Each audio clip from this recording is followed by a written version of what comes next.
Oh, oh my God. Oh my God. Oh snap. Oh my goodness.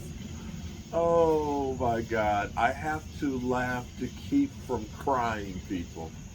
Um, the weather has been kind of crazy because we went through hot and dry as can be. You know, okay, this is the East Coast, Mid Atlantic. You know, we'll get a couple of days that might hit 100. It's not like Texas and all. It is very humid because DC was built on a swamp. But we'd usually get a few days that are really hot and humid, and might hit 100. But we had a couple of weeks where the temperatures were upper 90s and really, really, really hot and extremely dry. Usually we would get some thunderstorms that would come through and all that and make it steamier. And literally, it was been a drought on the East Coast. The last few days, the last week, we've gotten so much rain that my grass has turned green again. I can't. It's literally been. It was dead as a doornail when I got back here Friday. This week, right now, it looks green. I can't believe how much it's turned around, and it's actually a little bit of crispness, just a little bit of crispness in the air. Now it still hit like 90 degrees, but it's kind of chilly and it's kind of damp. So bear with me. Like I said, look, I've got some leaves, and if Jerry needs some leaves to fall off the tree so you'll pay CD, they're falling off the tree here. So you're wondering why I'm laughing to keep from crying. I want. It hit me while I was watching Game Time Brian and Angry Cowboy and things. Somebody had mentioned that Michael Gallup had retired. Okay, he signed basically a veteran minimum deal with the Raiders to play with them, but he has since retired. Now, I want you to understand something here. We saved some cap money for this year. Okay, we saved some cap money by letting him go by being a first round, um, a June 1st cut. But we still have $4.3 million in dead money. Now, I want you to understand something about the post June 1st cuts. What that means is you are taking the hit over the course of 2 seasons. 4.3 million this year, and then next year we're paying 8.7 million. That's right. Michael Gallup is now retired, but on our cap we are paying $4.3 million this year and $8.7 million next year. Let me add to that too, because when Zeke Elliott, the Cowboys cut Zeke Elliott last year, we took a $6 million cap hit for Zeke last year. And people said, oh, we saved some money. We saved it at the moment, we kicked it down the road. Because I don't think people realize that Zeke Elliott is still costing you $6 million in dead money plus his contract this year. So $10 million of the money that we are paying this year on the salary cap, right there, is because of those two players. In fact, we've got money on there for Dorrance Armstrong, for Leighton Vander Esch, and so on, that to the tune of, we have $20 million in dead money this year. This year. So as we go through, this is the thing that is just amazing to me, because very rarely do the Cowboys sign contracts for guys early, right? Because this is the second year in a row that we've had guys that have had to hold out. And it wasn't that long ago that Zeke Elliott held out to go ahead and get paid, right? Because we had Zach Martin last year.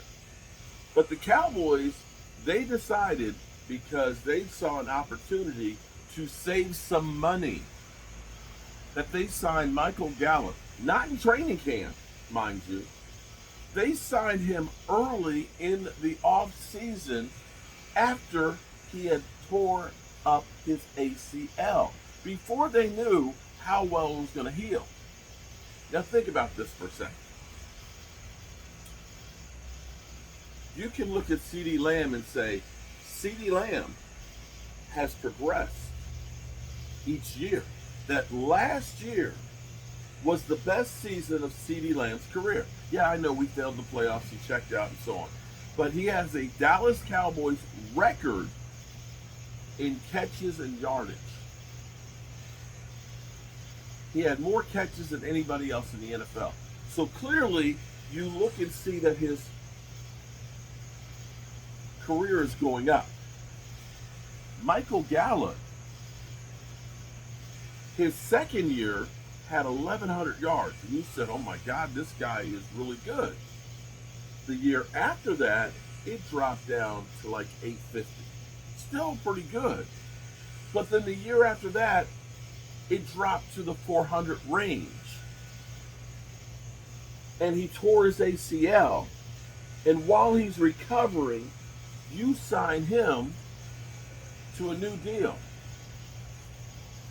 Here's where it's crazy. You paid him $25 million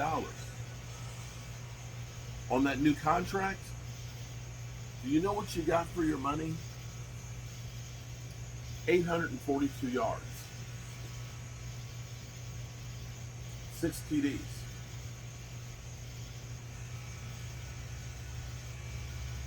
And for the next 2 years, you're still paying for that mistake. But here's the thing. So we signed, of course, Terrence Steele with the same circumstances. I hope that 2 years from now that we're not talking about Terrence Steele being retired and leaving dead money. Because we've done this over and over again, because we did this with Lyle Collins. I believe it was 2020, we signed him to a 4-year, $50 million deal. And when they ended up cutting him, after him missing a season, we had $13 million in dead money over 2 years. I say all this to say, as we sit here and say the Cowboys don't have money to pay Dak Prescott, first of all, we have to look at the guy who was making the contracts for people. It wasn't Dak Prescott who made the contract. He signed it. That made the contract the way it was, that Dak Prescott is actually playing through and not getting rid of. At least Dak Prescott is here making his money, unlike what happened with Lyle Collins, unlike what happened with Zeke Elliott, unlike what happened with Jalen Smith, unlike what happened with Michael Gallup.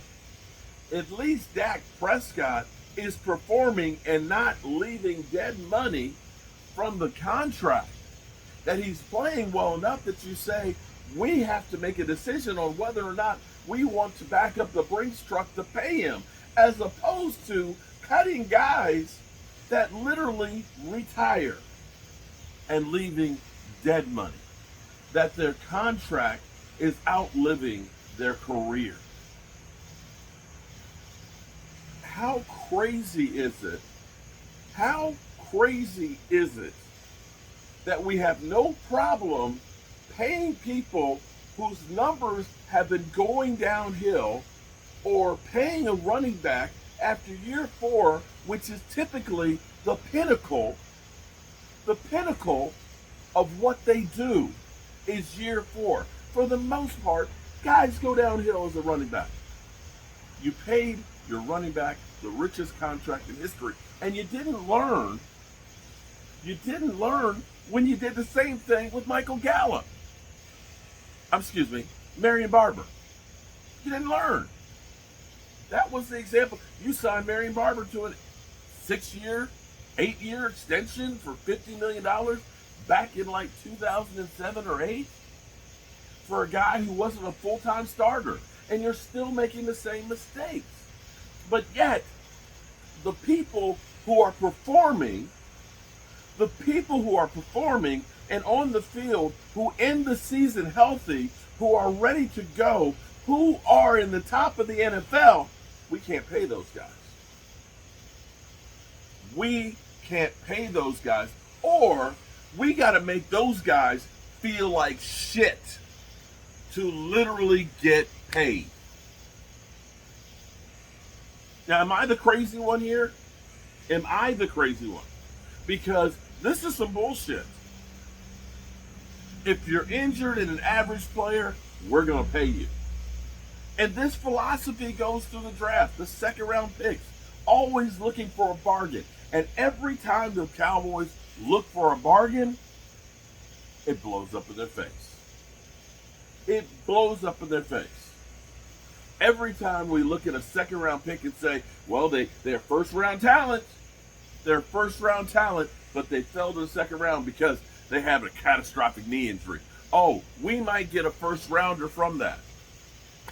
Hey, he is first round talented pass rusher. He just ended up smoking a little weed before the draft. It's okay. We can turn that guy around. Hey, let's draft a rapper cornerback. Boss man fat. Let's get that guy, who I don't think he showed up at Kansas City. Just like Randy Gregory, who literally didn't show up with the Tampa Bay Buccaneers. Let's go bargain shopping. And that, my friends, is the problem with the Cowboys and the reason why they can't sign people. Because Stephen Jones and the Dallas Cowboys front office continue to make the same mistakes over and over and over again. And instead of looking at this, instead of the talking heads actually saying the Cowboys are having money problems now, not because Dak Prescott.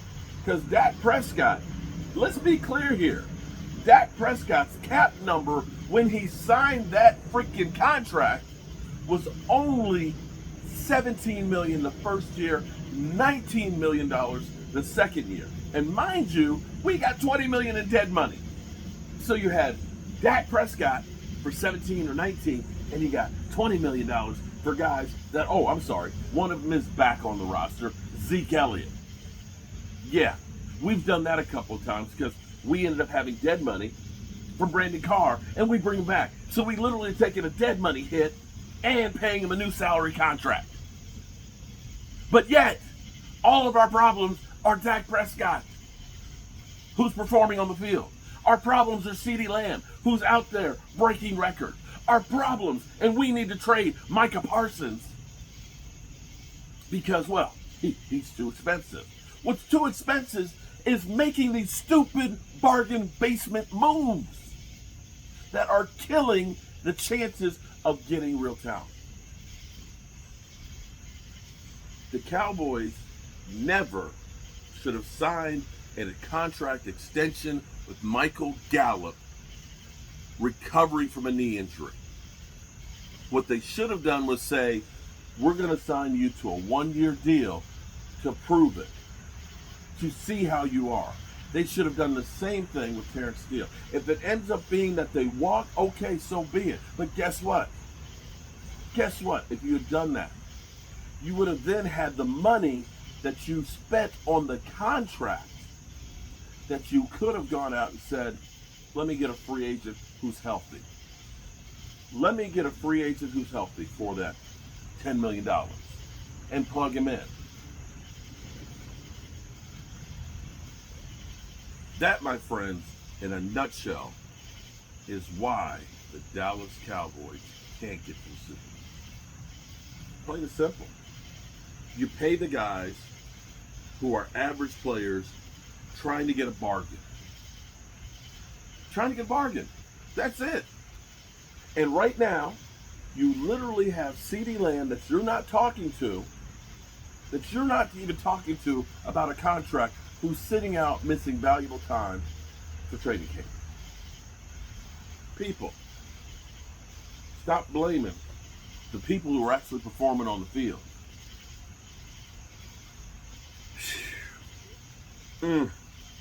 My God.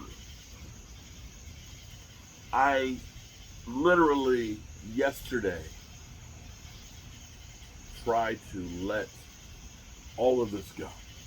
I wanted to start out fresh and feeling good about the team and the situation, and just hearing that the Cowboys haven't had serious conversations with CeeDee Lamb, that they're still dicking around with the Dak Prescott situation, and mad at Dak Prescott for actually wanting to get paid.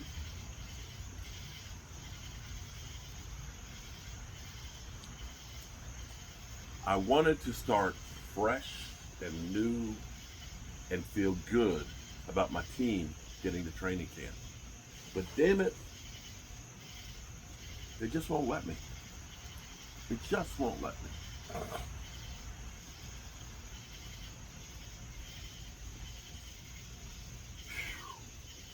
Well, it is what it is.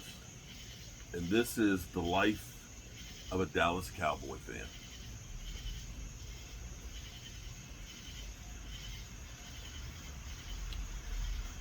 The Cowboys, this is the saddest part about all of this. They make you want to cry.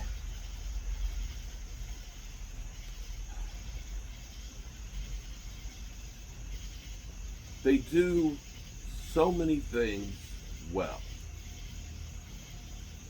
You want a stadium? You want to make a boatload of money? You want to make the game day experience incredible? You want to have that Italian marble and the twin sports bars in the stadium, or the artworks of that giant mirror? You know, the walkway where you can get the custom pavers? The Star, where literally high school and college players get a chance to show their wares and dream about being in the NFL? The glitz, the glamour, they do that great. The buildup of the excitement and selling you a pile of shit, they're good at that. But what they're not good at is recognizing the weaknesses and actually trying to fix those. Their weakness is signing their players, keeping the right ones, and making contracts that literally don't kill you. They wait till the last minute, where Jerry Jones says deadlines make deals get done, and think, hey, we got that guy signed. When it's literally hurting them, from D-Law not getting his shoulder worked on, losing a whole summer of working out, to Zeke Elliott coming in fat from Cabo, to overpaying guys that have injuries. They need somebody else to do that shit. They need to just be able to sit back and let somebody else handle the minutia. Be out there front and center. Be out there, be the Dallas Cowboys. But get some people that know how to deal with the cap, that know how to deal with contracts, and understand the football side of it. You can't do it all. You can't do it all. It's literally beginning to rain on me. Go figure. Go figure. People, I'll be better in the morning. Remember to tell the people you love how much you love them. You might not get the chance again.